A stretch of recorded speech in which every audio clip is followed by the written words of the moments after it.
এদিক দিয়ে যদি বোনকে বলে বোন হবে না, ওদিক দিয়ে মাকে বললে মা বলবে সন্তানদের তো 10 মাস 10 দিন গর্ভে রেখেছিলাম, এত কষ্ট করলাম, এখন বউ পাই একে আমারে ভুলে গেলি তুই। ওদিক দিয়ে বাবা বলবে কত কষ্ট করে খাওয়াইলাম, এখন কি বউ পাই আমারে ভুলে গেলি। এখন যদি বউরে কিছু বলি তোমার মা বাবাই সব থেকে ভালো, থাকো তোমার মা বাবার সাথে, আমি আমার পথ নিয়ে চললাম। বোঝে না ঘরের শ্বশুর শাশুড়ি, একটা সময় তোমার ঘরের মধ্যে যে মেয়েটা থাকে সেই মেয়েটা অন্যের বাড়ি চলে যাবে, তোমার মধ্যে থাকবে কারা জানো, তোমার ছেলের বউরাই থাকবে। এখন তোমার শরীরের মধ্যে যৌবন আছে, শরীরের ইচ্ছা মতো কাজ করতে পারো, কর্ম করতে পারো, সবকিছু করতে পারো, তারা মনে করে হয়তো এই যৌবন ফুরাবে না, একটা সময় যৌবন ফুরিয়ে যাবে, শরীরে ভাঁজ করে যাবে, তখন তুমি বিপদে পড়ে যাবা। হাই হাই, পাশে তো এখন আর মেয়ে নাই, সবাই চলে গেছে যার যার বাড়িতে, ওখানে মেয়ে ব্যস্ত থাকবে, এখানে তোমার কাছে ব্যস্ত থাকার মানুষটাই ছিল তোমার ছেলের বউ। অথচ যৌবন কালে তার ব্যথা দিয়ে তার বুকটা চৌচির করে দিলা, শেষ পর্যায়ে যখন তুমি বৃদ্ধ হয়ে যাইবা, একটা পর্যায়ে যে স্থানে হাঁকবা, যে স্থানে পেশাব করবা, ওই স্থানে খাইতে হবে, ধোয়ায় ধুয়ে যাওয়ার মানুষ থাকবে না। সন্তানকে সবসময় তোমার পায়ের কাছে বসে থাকবে, আর তো সময় নাই, পায়ের কাছে বসে থাকবে, তো তোমাকে কামাই করে খাওয়াবে কি? কামাই করতে চলে যাবে সন্তান, বাড়ি থাকবে ছেলের বউ, তুমি ছেলের বউর সাথে যদি ওই সময় ভালো ব্যবহার করতা, এই পর্যায়ে এই মুহূর্তে শেষ বেলায় তোমাকে ছেলের বউ বুঝে ধারণ করে যতই যা করুক না কেন, আপনার ঘরের মধ্যে ছেলের বউটাকে আরে নিজের মেয়ের মতো ভাবেন না। নিজের মেয়ে একটা ভুল করলে নিজের মেয়েকে ছাড় দেন না, নিজের মেয়েকে অপরাধ করে নিজের মেয়েকে ছাড় দেন না, তো আপনার ঘরের ছেলে বউটাকে এতটুকু আপন করে রাখেন, একটা পর্যায়ে দেখবেন সেই শেষ বেলায় বুকে ধারণ করে রাখবে। একটা পর্যায়ে এমন হবে, আপনি যদি বিছানার মধ্যে পায়খানা করেন, পেশাবো করেন, ওই বেটার বই নিজে সাফ করে পরিষ্কার করে আপনাকে সুন্দর বিছানা দিয়ে এই শীতের মধ্যে কম্বল গায়ে দিয়ে শোয়ায়। আজকে আলোচনার মূল বিষয় হলো আত্মীয়তার সম্পর্কে। আমরা বিভিন্ন বিষয় বিভিন্ন জায়গায় গিয়ে, বিশেষ করে যদি কখনো কোনো জায়গার মধ্যে গরমিল লাগে, তখন আমরা বিভিন্ন আমিন বা উকিল ধরি না কেন? কারণ এই সম্পত্তিটা আমার গ্রহণ করতে হবে, এই সম্পত্তি পেলে আমার দুনিয়াতে চলতে আরো সহজ হয়ে যাবে, ঠিক না? আমরা দুনিয়ার ক্ষেত্রে আমাদের যদি কোনো কিছু প্রয়োজন হয়, কোনো কিছুর ঘাটতি হয়, তখন আমরা ওই জিনিসটার ব্যবস্থা নিই। অথচ সাহাবীদের ব্যাপারটা ছিল একেবারে ব্যতিক্রম। সাহাবীদের অবস্থা কেমন ছিল? এক সাহাবী নবী করিম সাল্লাল্লাহু আলাইহি ওয়াসাল্লামের দরবারে গিয়ে বলতেছেন, ইয়া রাসূলুল্লাহ, আমাকে এমন আমল বলে দিন যে আমল করলে আমি জান্নাতে যেতে পারি। বলেন আল্লাহু আকবার। কেমন তাদের দিলের ভাবনা ছিল। এই কথা বলার পর অন্য সাহাবীরা বলতেছে, যে ব্যক্তির কি হলো, মানে কি বলতেছে, কি হলো তা? রাসূল সাল্লাল্লাহু আলাইহি ওয়াসাল্লাম বলেন, তোমরা চুপ করো, সে ব্যক্তির প্রয়োজন দেখেই তো জিজ্ঞাসা করছি। তখন নবী করিম সাল্লাল্লাহু আলাইহি ওয়াসাল্লাম তাকে বলে দিলেন আমলের কথা, চারটা আমলের কথা বলে দিলেন। চারটা আমল, এক নাম্বার হলো তা'বুদুল্লাহ লা তুশরিক বিহি শাইআ। নবী করিম সাল্লাল্লাহু আলাইহি ওয়াসাল্লাম সাহাবীকে বললেন, তা'বুদুল্লাহ, আল্লাহ তাআলার ইবাদত করো, ওয়া লা তুশরিক বিহি শাইআ, আল্লাহ তাআলার সাথে কাউকে শরীক করো না। দুই নম্বরে আল্লাহর রাসূল বললেন, আতুকিমুস সালাত, নামাজ কায়েম করো, আতুতিজ যাকাত, যাকাত প্রদান করো, ওয়াতাসিলুর রহিম, আত্মীয়তার সম্পর্ক বজায় রাখো। এই চারটা আমল যদি তুমি করতে পারো, মরতে দেরি আছে, আল্লাহর জান্নাতে যাইতে দেরি হবে না। বলেন সুবহানাল্লাহ। সাহাবীরা কি বলছে? যে ইয়া রাসূলুল্লাহ, আমাকে বলে দিন যে এমন আমল করলে আমি জান্নাতে যেতে পারি। আর আমাদের ব্যাপারটা একেবারে ব্যতিক্রম। কেমন ব্যতিক্রম জানেন? ব্যতিক্রম এমনই, তারা যে জান্নাতের কথা বলেই না বটে, বরং উল্টা হুজুরদের কাছে এসে তামাশা করে। কেমন তামাশা? বাস্তবতা নিয়ে বলি, কেমন তামাশা? বলে, হুজুর ফতোয়া দিয়ে আপনারা পান খাওয়াটা জায়েজ করেন, বিড়ি খাওয়া জায়েজ করার কোনো ফতোয়া দেওয়া যায় না? এমন বলে না, টিটকারি করে না, বলে কিনা বলেন? হুজুর কত ফতোয়া দেন, সাহাবীরা কিছু কিসের জন্য আমল দেন, ইয়া রাসূলুল্লাহ আমি জান্নাতে কেমনে যাইতে পারি? আচ্ছা নবী কি আছে দুনিয়ার মধ্যে? সাহাবীরা আছে, তাবিঈন আছে, তাহলে তাবিঈন আছে, আইমে মুস্তাহিদিন আছে, একমাত্র নবীর উত্তরসূরি উলামায়ে কিরাম দুনিয়ার মধ্যে আছে। আমদানিটার দরকার ছিল কি যে হুজুর এমন একটা আমল দিয়ে দিন, আমি তো জয়ীফ দুর্বল, আমল করতে পারি না, একটা আমল বলে দিন, ছোট্ট একটা আমল যেটা আমার জন্য করা সহজ হয়ে যায়, ওই আমলটা করে যেন জান্নাতে যেতে পারি। এমন পরামর্শ নেওয়ার দরকার ছিল না? অথচ তার পরামর্শটা কেমন হলো, হুজুর দেখি হুজুর ফতোয়া দিয়ে পান খাওয়াটা জায়েজ করে, বিড়ি খাওয়াটা কি জায়েজ করা যায় না? এখন আসুন, আমার মূল বিষয় ওইটা না, আত্মীয়তার সম্পর্ক আমাদেরকে বজায় রাখতে হবে। আজ আমাদের দেশের মধ্যে, সমাজের মধ্যে, মহল্লার মধ্যে আত্মীয়তার সম্পর্ক ঠিক নাই। আছে ঠিক আছে, ঠিক নাই। প্রথম পর্যায়ে আমরা জানি আসলে আত্মীয়তার সম্পর্কটা কি। আত্মীয়তার সম্পর্ক দুই ভাবে, একটা হলো রেহিম রক্তের সাথে সংযুক্ত আত্মীয়তা, আরেক প্রকার হলো আইনি ভাবে আত্মীয়তার সম্পর্ক। রক্তের সাথে সম্পর্কিত যারা, তারা কারা? তারা হলো মা বাবা, ভাই বোন, ছেলে মেয়ে, চাচা ফুফু, মামা খালা, ভাতিজা ভাতিজি, ভাগ্নে ভাগ্নি, দাদা দাদি, নানা নানি। এগুলো কি রক্তের সাথে সম্পর্কিত আত্মীয় স্বজন। ঠিক আপনি যে একটা মেয়েকে বিবাহ করলেন, ওই মেয়ে, আমি যে সম্পর্কের কথা বলেছি, এই সম্পর্ক যার সাথে আছে সেই সম্পর্কিত মানুষগুলো হলো আইনি সম্পর্কিত আত্মীয়। দুই আত্মীয়তার মধ্যে রক্তের আত্মীয়তার হক অধিকার সব থেকে কি বেশি। তাদের সাথে কি করতে হবে? আপনার আত্মীয়তার সম্পর্ক বজায় রাখতে হবে। যদি আত্মীয়তার সম্পর্ক বজায় রাখতে পারেন, তাহলেই রবের দেওয়া জান্নাতে যাইতে পারবেন। এইটা তো আমাদের রক্তের সম্পর্কিত আত্মীয় হলো। কিছু কিছু মুরব্বীদের ভুলের কারণে, কিছু কিছু ভুল সিদ্ধান্ত নেওয়ার কারণে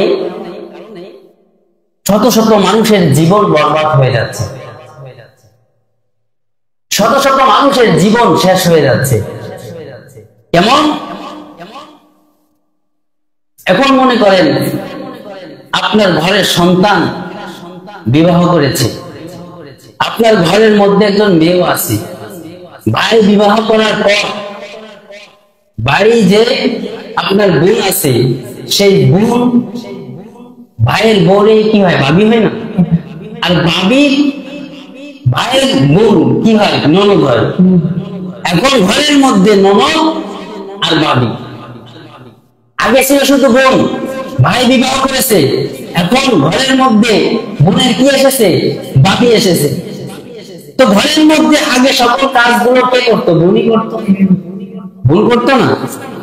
যদিও কোনো কারণে বোনের এখনো বিবাহ হয়নি, এখন বাড়ির মধ্যে ভাবি এসেছে, এখন দায়িত্ব তো ভাবির উপর গেছে।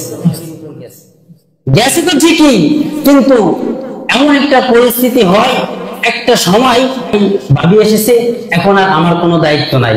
আগে ঘরের সমস্ত কাজ সে করত, এখন আর কোনো কাজ করে না। এখন ঠ্যাঙের উপর ঠ্যাং দিয়ে ভাবি চাটা বানিয়ে নিয়ে আসেন, বলে না? সকালবেলা ভোরে ঘুম থেকে উঠে তারপরে ভাত পাক করবে, আমি সকালবেলা বান্ধবীদেরকে নিয়ে ঘুরতে যাব। ভাবি এটা করো, ওটা করো, সেটা করো, বলে কিনা বলে? একটা পর্যায়ে ভাবি তো নতুন বউ, ঘরের লজ্জায় কিছু বলতে পারে না, মনে মনে বলে আরে কি যন্ত্রণা, আমিও তো বাড়ির মধ্যে একমাত্র মেয়ে ছিলাম, একমাত্র আদরের দোলারি ছিলাম, আমিও তো পারি না এত কষ্ট করতে, আমাকে দিয়ে কি শুরু করে দিল। এখন কি করতেছে? এখান থেকে ননদ এইটা করো সেইটা করো। ভাবি তো মুখ বুঝে 3 মাস পর্যন্ত করতেছে। যখন 3 মাস গেছে আর তো সহ্য হয় না, এখন পিস্তান দেয়। কি কিছু বোঝেন নাই? এখন পিস্টান দেয়, যখন পিস্টান দেয় তখনই লেগে যায়, লাগে না? এখন ননদের সাথে, ভাবির সাথে, ভাবির সাথে, শাশুড়ির সাথে লাগে কিনা বলেন? যখন লেগে গেল, এখন কি আর করার? সে তো ওইখানে রক্তের সম্পর্কিত না, বা ঘরের মধ্যে বাবা, ঘরের মধ্যে ভাই, এরা রক্তের সম্পর্কিত না, তাই এখন কি ননদের শক্তি তার বেশি। তার জন্মস্থান, তার বাড়ি, তার সবকিছু। এখন কি করে ননদ? এখন ভাবিকে যা ইচ্ছা তাই গালিগালাজ করে, যা মনে চায় তাই বলে। এখন বেচারি তো সবকিছু বলতেও পারে না, কারণ ভিতরে তো ভয় আছে। আমি তো পরের ঘরের মেয়ে, এখানে আসছি, কিছু বললে তো আমার পিঠে পড়তেও পারে। সে মাঝে মাঝে কয়েকটা কথা বলে, অথচ ঘরের মধ্যে ননদ এবং শাশুড়ি ইচ্ছা মতো বলতেছে, বলে না? বলা শেষ, ক্লান্ত হয়ে গিয়েছে। ক্লান্ত হওয়া শেষে যখন বাড়ির মধ্যে শ্বশুর আসছে, তখন শ্বশুরের কাছে মেয়েও বিচার দেয়, মেয়ের মাও বিচার দেয়। কি আনছো ঘরের মধ্যে বউ? আমাদের দুইজনকে তো থুইল না। বলছে বাবা এটা কি আনছো? যখন ভাই আসছে, ভাই ভাবি আমাকে বকাবকি করছে, আমাকে বাজে ভাষায় ব্যবহার করছে, অথচ সে কিন্তু তার ভাবিকেই বেশি বলছে। এরকমটা হয় না? এখন এই বিচার যখন বাবার কাছে গেছে, বাবার কাছে নিচে যাওয়ার পর বাবা তো চেতে গেছে, এই এদিকে আই, সন্তান কই, এই কথা কেন বললো, করবো এইটা সেটা। এদিক দিয়ে বউকেও, ছেলের বউকেও ইচ্ছা করে কিছু বললো। বলা শেষ, এখন চিপার মধ্যে তো পড়ে গেছে ঘরের মধ্যে ছেলেটা, যার বউ। বেশি বলেন নাই? এদিক দিয়ে যদি বোনকে বলে বোন হবে না, ওদিক দিয়ে মাকে বললে মা বলবে সন্তানদের তো 10 মাস 10 দিন গর্ভে রেখেছিলাম, এত কষ্ট করলাম, এখন বউ পাই একে আমারে ভুলে গেলি তুই। ওদিক দিয়ে বাবা বলবে কত কষ্ট করে খাওয়াইলাম, এখন কি বউ পাই আমারে ভুলে গেলি। এখন যদি বউরে কিছু বলি, তোমার মা বাবাই সব থেকে ভালো, থাকো তোমার মা বাবার সাথে, আমি আমার পথ নিয়ে চললাম, বলবে না? এখন চাপে পড়ছে কি সন্তান। যখন এমন পরিস্থিতি হয়ে গিয়েছে, এখন কি আর করবে? কোনো উপায় নেই। এই ঝগড়ার কারণে রাইতে খাওয়াও নেই, মেয়ে না খেয়ে, স্ত্রী না খেয়ে ঘুমাই গিয়েছে। সকালবেলা ফোন দিছে, মা আমি আর এখানে থাকতে পারবো না, আমার এত জ্বালা সহ্য হয় না, আমাকে নাও, না হয় আমি বৃষ্টি মরব। এখন মা বাবা কি চিন্তা করবে? মেয়েও যাই গেছে, আচ্ছা মেয়ে না মরার থেকে বাড়ি নিয়ে আস, বাড়ি নিয়ে আসছে। যাই হোক একটা পর্যায়ে ইউনিয়ন অফিসের মধ্যে গেছে, দরবার হয়েছে, এদিক সেদিক কোর্ট কাছারি সবকিছু করার পর একটা পর্যায়ে সম্পর্ক বিচ্ছেদ হয়ে গিয়েছে, হয় না? এই সম্পর্ক যে বিচ্ছেদ হয়ে গেল, কেন বিচ্ছেদ হলো? একমাত্র গার্জিয়ানের ভুল সিদ্ধান্তের কারণে, একমাত্র গার্জিয়ানের ভুল ডিসিশন নেওয়ার কারণে। যেই সময় ননদের সাথে, যেই সময় ননদ ভাবির সাথে ঝগড়া হয়েছিল, সেই সময় অবশ্যই ঘরের গার্জিয়ানের, ওই ঘরের মধ্যে যে শ্বশুর ছিল তার অবশ্যই সিদ্ধান্ত নেওয়ার কথা এমন ছিল, ঘরের মধ্যে যে শাশুড়ি ছিল তার সিদ্ধান্ত নেওয়ার কথা এমন ছিল যে তোদের মধ্যে কি হয়েছে বল, এদিকে আই। যখন আসবে ননদ এবং ভাবি একত্রিত হবে, যে কথা হোক না হোক, আচ্ছা বাদ দে, আমরাই সবকিছু ভুলে যা, হাতের সাথে হাত মিলাই দিবে, বুকের সাথে বুক মিলাই দিবে, আর কি রাগ থাকবে বলেন? থাকবে না, রাগ মিটে যাবে। কিন্তু এগুলো করে না। একটা ভুল সিদ্ধান্তের কারণে শত শত মানুষের জীবন নষ্ট হয়ে যায়, একটা ভুল সিদ্ধান্তের কারণে তার জীবনটা পুরো বাতিল হয়ে যায়। তার এত দুনিয়ার মধ্যে এত কিছু পাওয়া হলো কি কারণে? একমাত্র সম্পর্ক রাখার কারণে। যদি আমাদের সম্পর্ক ভালো হতো তাহলে আমাদের এই বিপদের সম্মুখীন হতে হতো না। এখন একটা পর্যায়ে কিন্তু এমন হয়ে যায়, এমন একটা পর্যায়ে হয়েছে কারোর সাথে কারো কথা শোনানো যায় না। বলে হুজুর কেমনে সম্পর্ক রাখবো? সে আমার সাথে কি কথা বলে না, সম্পর্ক রাখতে চায় না, এখন আমি করব কি? সেই পর্যায়ে আপনি কি করবেন? এই ওষুধও আল্লাহর হাবিব দিয়ে দিয়েছেন, বলেন সুবহানাল্লাহ। সেই সময় এই মুহূর্তে যখন আপনার আত্মীয় আপনার সাথে কথা বলতে চায় না, কথা বলতে চাই না, তখন আপনি বাদ দিয়ে দিয়েছেন, তার সাথে আর কোনো কথা নাই আমার, এমন করা যাবে না? এমন করা যাবে না। নবী করিম সাল্লাল্লাহু আলাইহি ওয়াসাল্লাম বলেন, লাইসাল ওয়াসিলু বিল মাকাফি, ওই ব্যক্তি আত্মীয়তার সম্পর্ক রক্ষাকারী নয় যে ব্যক্তি সমান সমান আচরণ করে, মানে সে যদি দেয় তাহলে সে দেয়, সে কথা বললে সে কথা বলে, এমন আছে না? ওয়ালাকিন্নাল ওয়াসিলাল্লাযী ইযা কুতিয়াত রাহিমুহু ওয়াসালাহা, বরং ওই ব্যক্তি আত্মীয়তার সম্পর্ক রক্ষাকারী। ইযা কুতিয়াত রাহিমুহু, যখন এক ব্যক্তি চায় আত্মীয়তা কর্তন করে দিবে, ছিন্ন করে দিবে, ওয়াসালাহা, সেই মুহূর্তে সে আত্মীয়তা রক্ষা করে বজায় রাখে, সেই হলো প্রকৃত আত্মীয়তা রক্ষাকারী, বলেন সুবহানাল্লাহ। এখন বুঝছেন, আমার সাথে আমার আত্মীয় কথা বলে না, এখন আমার দায়িত্ব কি সে কথা বলে না থেকে আমি চুপ করে থাকবো? সে আমার সাথে কথা বলে না, দেখা যাচ্ছে আসসালামু আলাইকুম, কেমন আছে? আসসালামু আলাইকুম ভাই, কেমন আছেন? আসো ভাই ভাইয়ের সাথে লাগে না, ছেলে বাবার সাথে লাগে না, দেখা হবে, আসসালামু আলাইকুম ভাই কেমন আছেন, আসসালামু আলাইকুম বাবা কেমন আছেন, বাবা সালাম দিয়ে আসসালামু আলাইকুম সন্তান কেমন আছো, ঠিক না? কিন্তু কেমন হয়েছে? সন্তান রাগ করে থাকে, বাবার প্রতি যোগাযোগ নাই, বাবা রাগ করে থাকে, সন্তানের প্রতি যোগাযোগ নাই। দায়িত্বশীল হিসেবে সরকার তো ছিল আগে মুরব্বির খোঁজ খবর নেওয়া, ঠিক না? কিন্তু সমাজ পুরো পাল্টে গেছে। যদি বড় অপরাধ করে এটা কোনো অপরাধ না, আমি তোর বাবা এটা করতেই পারে। ও কি বাতাসে বড় হয়েছে, বুড়া কি বাতাসে হয়েছে? যার কারণে আমি মনে করি যার কারণে এমন বিচার হওয়ার কারণে মুরব্বিরা ইচ্ছা করে অপরাধ ভুল করতেছে। মানে সমাজের মধ্যে একটা কথা আছে, মুরব্বি এই কাজ করতেই পারে, তুই কেমনে করলি? আসলে মুরব্বি কি আমার থেকে ছোট না বড় ছিল? মুরব্বির মাথার গিলু আমার থেকে কম না বেশি? বলেন তো দেখি। সরকার তো ছিল মুরব্বি কাজটা করবো কিভাবে, সন্তান হয়ে ছোট মানুষ বুঝে নেই করে ফেলছে, তুই মুরব্বি কেমনে করলি? কথাটা এমন হওয়ার কাজ ছিল না। বলে কি মুরব্বি কাজটা করতেই পারে, তুই কেমনে করলি? শিক্ষা তো মানুষ মুরব্বির কাছ থেকে নাই, শিক্ষা কি ছোটদের কাছ থেকে নেয় নাকি? যার কারণে আমাদের ভিতরে এই ঝামেলা। জানা গেল কি আত্মীয়তার সম্পর্ক যখন একে অপরের সাথে ছিন্ন হতে থাকি, কথা বলে না, তখন কি আমি যে কথা বলি এটাই কি আত্মীয়তা রক্ষাকারী, ঠিক না? এখন মনে করেন যে আমি একজনের প্রতি রাগ হয়েছি, সে আমার প্রতি রাগ হয়েছে। এখন যদি হাদিসের উপর আমি আমল করি যে আল্লাহ রাসূল বলেছেন যে ব্যক্তি সেই ব্যক্তি আত্মীয়তার সম্পর্ক রক্ষাকারী নাই। আত্মীয়তার সম্পর্ককারী ওই ব্যক্তি যে কি আত্মীয়তা ছিন্ন করতে চায়, অথচ সে কি করে রক্ষা করে। এখন আমি যদি কই এই হাদিসের উপর আমল করে আমি এগুলো করবো না, তার সাথে কথা বলবো, সে যদি বলে আমার সাথে কথা বলবে, তাহলে কি আত্মীয়তা ছিন্নকারী কেউ হয়? কেউ ছিন্নকারী হয় না। অতএব আমাদেরকে কি করতে হবে? আত্মীয়তার সম্পর্ক বজায় রাখতে হবে। এই আত্মীয়তার সম্পর্ক রক্ষাকারী আদেশ কে করেছেন? একমাত্র আল্লাহ তাআলা করেছেন। এই জন্য আত্মীয়তার সম্পর্ক আমাদেরকে কি করতে হবে?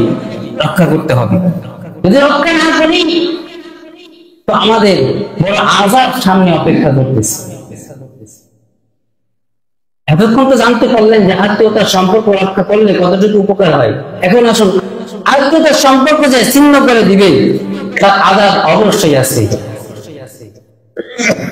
হাদিসের মধ্যে আসছে জান্নাতুল ফিরদাউসের উপরে, জান্নাতুল ফিরদাউস হলো জান্নাতের মধ্য থেকে নিয়ে সব থেকে বড় জান্নাত, তার নাম কি? জান্নাতুল ফিরদাউস। জান্নাতুল ফিরদাউসের উপরে আল্লাহ তাআলা আরশ, সেই আরশের সাথে আত্মীয়তার সম্পর্ক, রক্তের সম্পর্ক এভাবে লটকানো আছে। কিছু বুঝছেন? এইভাবে লটকানো আছে, আত্মীয়তার সম্পর্ক এইভাবে ঝুলতেছে, এভাবে ঝুলে আল্লাহর কাছে আরজ করতেছেন, মান ওয়াসালানি ওয়াসালাহুল্লাহ ওয়া মান কাতানি কাতাহুল্লাহ। আত্মীয়তার সম্পর্ক আল্লাহর কাছে আরজ করতেছেন, মান ওয়াসালানি ওয়াসালাহুল্লাহ, আল্লাহ যে আমাকে রক্ষা করে তুমি তাকে রক্ষা করো। ওমান কাতানি কাতাহুল্লাহ, আল্লাহ যে আমাকে কর্তন করে ছিন্ন করে তুমিও তাকে ছিন্ন করে দাও। আত্মীয়তার সম্পর্ক এখনো পর্যন্ত লটকানি আছে, আল্লাহর কাছে বলতে থাকে সব সময়, আল্লাহ যে আমার সাথে ভালো সম্পর্ক রাখে তুমি তার সাথে ভালো সম্পর্ক রাখো, আর যে আমার সাথে খারাপ সম্পর্ক রাখে আমার সম্পর্ককে কর্তন করে দেয়, ছিন্ন করে দেয়, আল্লাহ তুমিও তাকে কর্তন করে দাও, তোমার রহমত থেকে তাকে ছিন্ন করে দাও।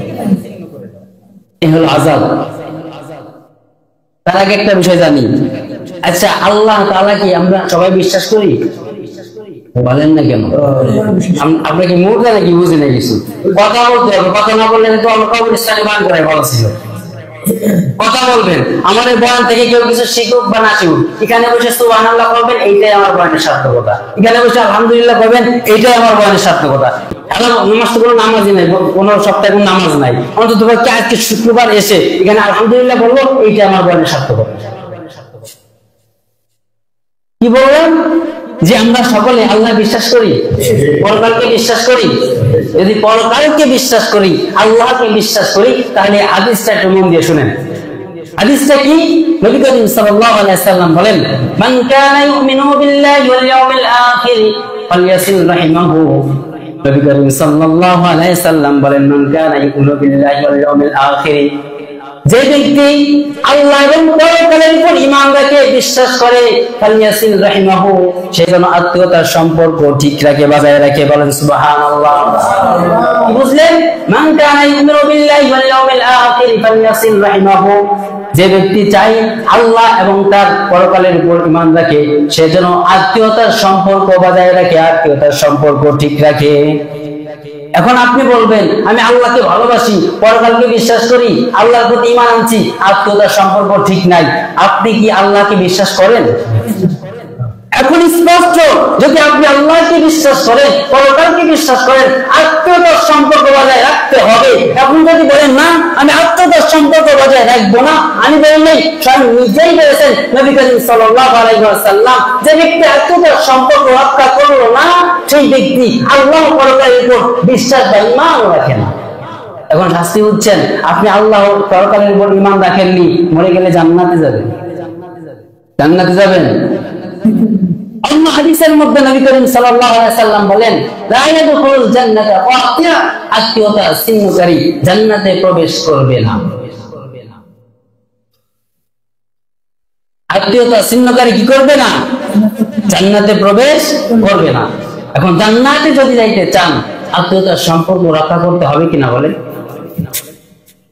আত্মীয়তার সম্পর্ক অবশ্যই রক্ষা করতেই হবে। আর সে কথা না বলুক, আপনি দেখে একটা সালাম দেন। এখন বলতে পারেন, এমন পরিস্থিতি হয়েছে, মানে কথা হিসাবও দেয় না, এমন মানুষ আছে না, কথা হিসাবই দেয় না। আচ্ছা, এক পর্যায়ে যদি তার সাথে কথা বললে সমস্যা হয়ে যায়, অন্তত বাকি নিজের দিলকে ঠিক রাখুন, যে আমার মনের মধ্যে তার সাথে আত্মীয়তার সম্পর্ক ছিন্ন করার কোন প্রকারের ইচ্ছা নাই। তাকে দেখালে অন্তত বাকি একটা সালাম দিয়ে, বেশি বোঝেন নাই, সালাম দিলে তো আর ওই জিনিসটা থাকবে না, অন্তত একটা সালাম দিয়ে। কখনো কোনো জিনিস যদি প্রয়োজন হয়, বুঝেন না, তার সাথে একটু কথা বলতে হবে, তার সাথে একটু কথা বললেন। অন্ত এনগেজ রাখার দরকার নাই যে তার সাথে এরকম করতে হবে, খাওয়াতে পড়াতে, যদি খাওয়াতে পড়াতে গেলে সমস্যা হয়, অন্তত সালাম বিনিময় করে।